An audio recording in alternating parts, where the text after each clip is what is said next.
Peace, everybody. This is Erik Conn. Today is Thursday, July the 9th. Just want to touch on something real quick. Yesterday, I went to Children's Village. My man Mike, Jazzy Mike, had me come up to speak to the kids, and I was basically just talking about the prison pipeline that they got. You know, that's kind of set up from the schools to the prisons, and you know, they kind of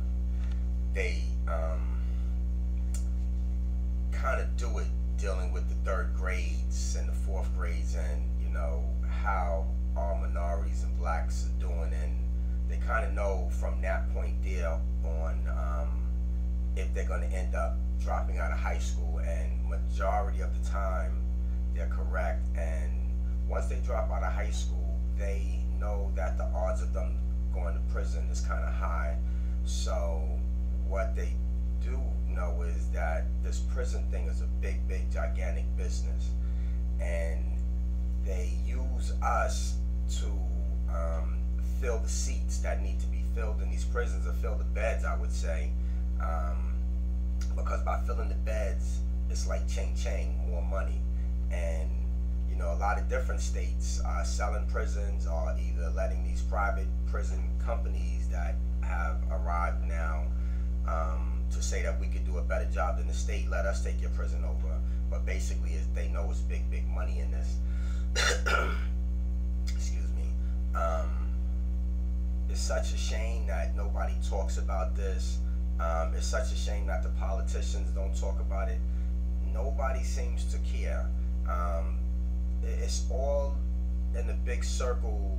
As far as our little circles have little other circles that's eating away at us, as far as like our morality, the future of our people, as far as being a powerful people, you know, like other cultures come over here and they stick with each other, they become educated, they make sure their children become educated, they get good jobs, and they have their little circles, and they just take care of everybody, the Jews, the Indians, the even the Spanish people, the Mexicans, everybody's grouping together.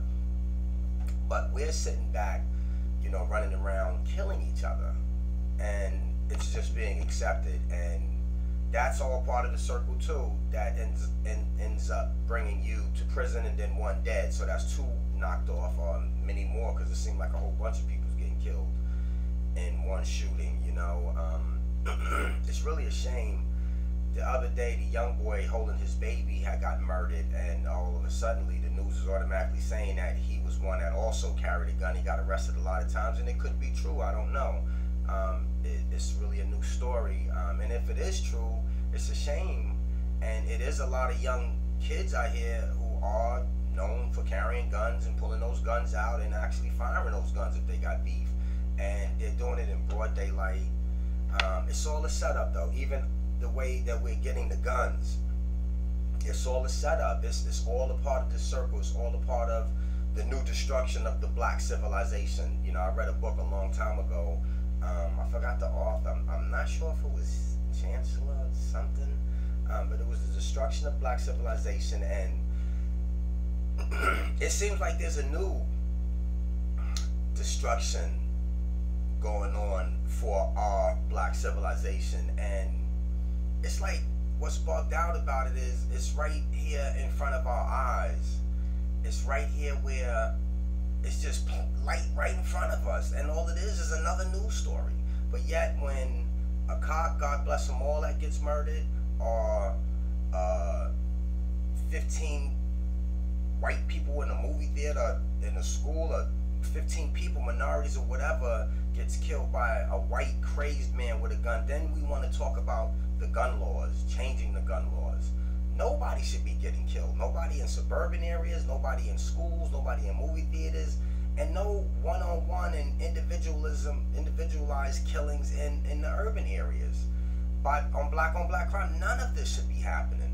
So if we're going to talk about changing the gun laws for this, we should be talking about changing the gun laws for this too, because if you add up all of the killings in all of the urban circles throughout the country, It's a lot of it's big numbers. It's like it's numbers to where if it was not minorities or blacks and it was a more powerful race, like, you know, the white race, if it was happening, because it shows you, like, when massive killings get done on their end, let's change the gun laws. But then the killings that's done on our end is not even, it's just another news story. Another black guy gets killed, another kid gets killed, another, you know, and now the young youth are busting grandmothers and grandfathers in their heads, and it's just another story. Like, what's going on? Are we going to be able to capture the youth? Are we going to be able to educate them? Are we going to be able to turn this around? Or do we just continue to let this happen and get worse and worse and worse? I'm scared to sometimes walk outside, and you never know. I don't even want my daughter to go to the park sometimes because I'm scared that you don't know what's going to happen. It's crazy. Little kids and babies is getting shot now. It's crazy, and it's just like, just another story. Because it's us, it's black people. I hate to say it, it's minorities. We don't matter. Our lives don't matter because we keep saying Black Lives Matter, Black Lives Matter. They only matter when somebody outside of our circle kills one of us. A cop, a white cop, or, you know what I'm saying? But when it's us killing us, you know, it's all right, just another killing us, you know. They got these guns, well, how they get the guns? We all know how they get them. The politicians know how they get them. We all know how powerful the NRA is. We all know how these gun lobbyists lobby for these. They know that selling these guns is making them $1 billion, billions of dollars. And they also know that these guns are going to get into the wrong hands and we're going to kill each other in our little circles. And this rap music, everybody keep, you know, I hate when people say rap music ain't got nothing to do with it. Rap music got a majority to do with it with these youth because this is what they listen to. This is what gets installed in their mind. Everybody knows that us as a people, traditionally from Africa, the music, the sound, the rhythm, the beats, it's all a meditative type thing. So when we start meditating certain negative things that we hear, it gets in us. It gets buried in us. It's in us that we think this is who we are. We're killers. We gotta wear our pants off our ass. We gotta carry that gap. We gotta say, yo, what up, my nigga? Like, we gotta fit in, or else we don't, you know, we corny. Because I felt like that a long time. Yo, he's corny, he's corny. And those are the dudes who's successful now. The same people I said who's corny. And I'm sitting up here trying to get through life.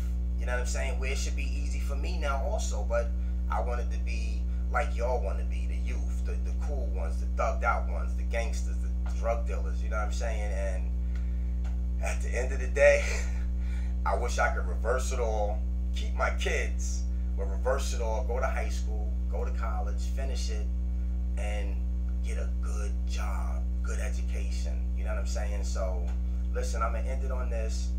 I got to start venting, you know, letting you hear it, and we go from there, like, you know what I'm saying? I know it's just talk. That's all I could do right now is try to, but I did go to Children's Village. I've done other things. My goal is to try to start uplifting people, get to these youth, and try to wake them up. Let's try to get these politicians, let's get this thing going, man. Let's try to change this around so our people could be a powerful people, and not the people that's going to be on the end killing. We don't, I think we the only ones probably known for our kids killing each other. I don't know if there's any other. Is the Spanish kids killing each other? Is the Jamaican kids killing each other? Is the Mexicans kids killing each other? Is the white people's kids killing each other? Yeah, I know we have different shootings and on a massive level. But if you look at what we have as our people, this is crazy. And we just gonna sit here and accept it? Ah, man, listen, man, God bless y'all. Y'all have a beautiful day. Once again, my name is Erik Conn. It's Thursday, July 8th. We're gonna be talking about things, people. Peace and love.